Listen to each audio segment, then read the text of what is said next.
ये इजराइल का मामला नहीं है, ये पैलेस्टाइन का मामला नहीं है, ये हमारी इंसानियत का मामला है। इसकी चिंता हमें होनी चाहिए। आप लोग सब सोचिए इस बात के बारे में, क्योंकि वहां मरने वाला हर बच्चा, हर इंसान, और वहां जो जुल्म किया जा रहा है, वो जितने दिन चलेगा उतने दिन हमारी इंसानियत, हमारी नेकी, हमारा ईमान मरता जाएगा। पूरी दुनिया में एक चुप्पी सारी हुई थी, क्योंकि एक तरीके से आज मुसलमान द्वेष पूरी दुनिया में बहुत बड़ा है, और हर किसी चीज को, हर किसी गुनाह को उस तराजू से तोला जाता है, और फिर उसके ऊपर हम किस तरह से पेश आते हैं उसको तय किया जाता है।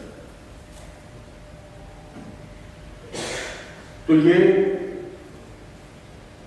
मैं नहीं समझता हूं कि आज जब ये हमें पता चला कि 1,80,000 से भी ज्यादा फिलिस्तीनी मारे गए थे, तो हमें दुख होना चाहिए, क्योंकि एक भी इंसान मारा जाए तो हमारे कलेजे में दर्द होना चाहिए, तभी हम इंसान कहलाए जाने के अधिकारी बनते हैं। वरना हमको इंसान कहलाने का अधिकार नहीं रहता। अगर हम कहे कि नहीं अभी तो एक मरा है तो चलेगा, ठीक है, 10 मरेंगे तो मैं एक आंसू बताऊंगा, जैसे हमारे प्रधानमंत्री के बहते, क्योंकि वो इंसान नहीं, उन्होंने तो खुद ने कहा ना कि वो इंसान की तरह पैदा नहीं हुए, नॉन बायोलॉजिकल। तो ये हम ऐसे नहीं बन सकते। मेरा कहना है कि हम ऐसे क्यों बनते जा रहे हैं, क्यों हमको भी हमारी हमदर्दी को उजागर करने के लिए आंकड़ों की जरूरत पड़ रही है।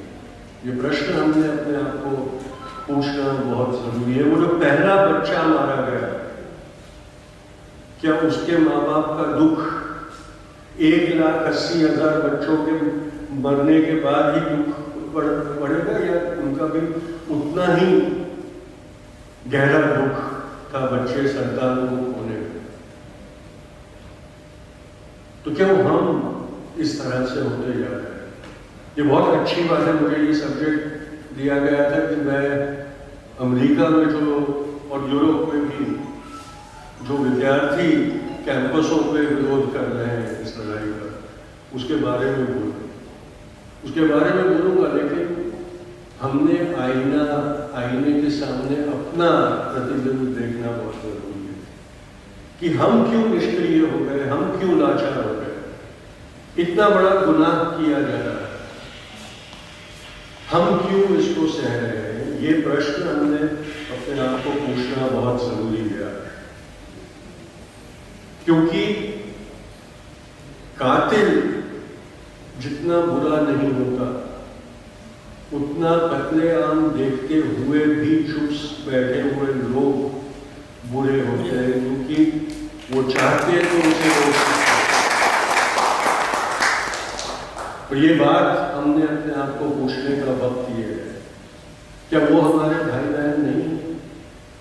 क्या क्योंकि भौगोलिक तरीके से या धर्म की दृष्टि से हम अपने आप को अलग समझते हैं, इसलिए इंसान बन जाते हैं? ये सोचना चाहिए। अमेरिका में जो हो रहा है, जो पिछले 6-7 महीने से लगातार वहाँ कैंपस पे जो विद्यार्थी हैं वो विरोध कर रहे हैं इस लड़ाई का, और अमेरिका या उसमें जो मिली भगत है उसका, वो बहुत सराहनीय है। क्योंकि 15 साल पहले जब मेरे पिताजी ने इजराइल को एक अपार्थाइड स्टेट कहा था और ये चेतावनी दी थी कि अगर इजराइल में जो यहूदी हैं वो इजराइल का पॉलिटिक्स जिस डायरेक्शन में जा रहा है उसमें से उसे रोकेगा नहीं, तो एक बार वो नौबत वापस आ सकती है कि जहां उनका अस्तित्व खतरे में आए। उस के चलते मेरे पिताजी की रोजी रोटी बंद कर दी थी अमेरिका के ज़ायोनिस्ट्स ने। उन्होंने जो संस्था बनाई थी वो भी उन्हें बंद करनी पड़ी थी। आज वही ज़ायोनिस्ट अपने ही युवाओं के सामने लाचार हो गए। ये बहुत अच्छी बात है, लेकिन उनकी भी आवाज बुलंद करने की जिम्मेदारी हमारी सबकी है।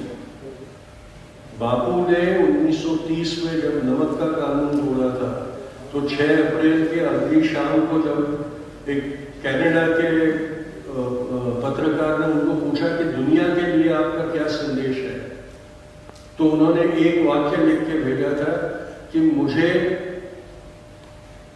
अन्याय के खिलाफ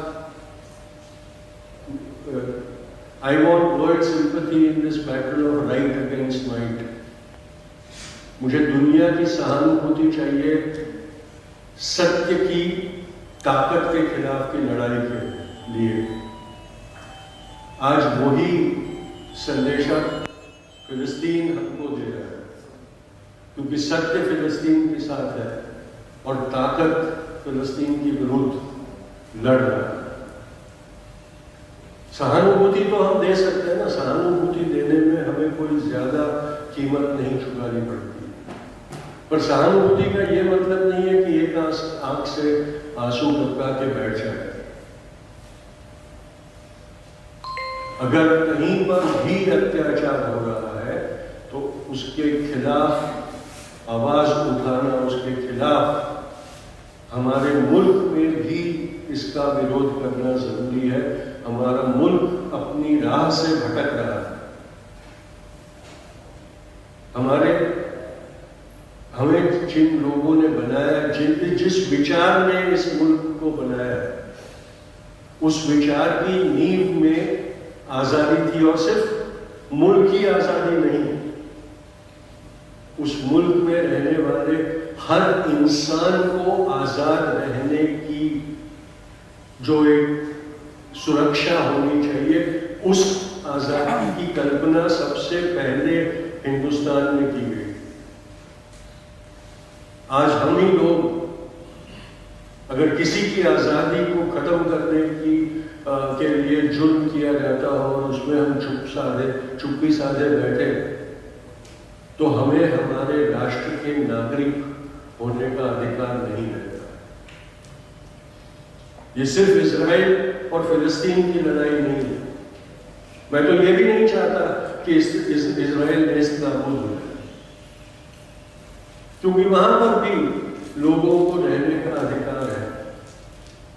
लेकिन किसी और के अधिकार को खत्म करके अपना अधिकार जताना एक गुनाह है, और उसके खिलाफ हमने आवाज उठाना हमारा फर्ज बनता है, और ये हमने करना बहुत जरूरी है। इसमें हमारा फायदा कहाँ है वो देख के अगर हम बैठे तो हम इंसान नहीं, एक नफाखोर बन जाएंगे कि नफा देखकर हमारा ईमान बेचने वाले लोग। आज वही हो रहा है। भारत की सरकार अपना फायदा, और वो फायदा कौन किस स्वरूप में, ये पेगासस। देखिए इजराइल से वो पेगासस लाए हैं, किस लिए? पाकिस्तान के ऊपर जासूसी करने नहीं, खुद के नागरिकों के ऊपर जासूसी करने के लिए लाए, और इसीलिए इजराइल की हिमायत कर रहे हैं कि इस तरीके का सब हमें मिलता रहे आसानी से, और हमारे उद्योगपतियों को उनके बच्चों की शादियों में खरबों करोड़ का खर्चा करने की आमदनी मिल रही है। क्या हम इस तरीके के बाजारू लोग हो जाने वाले हैं?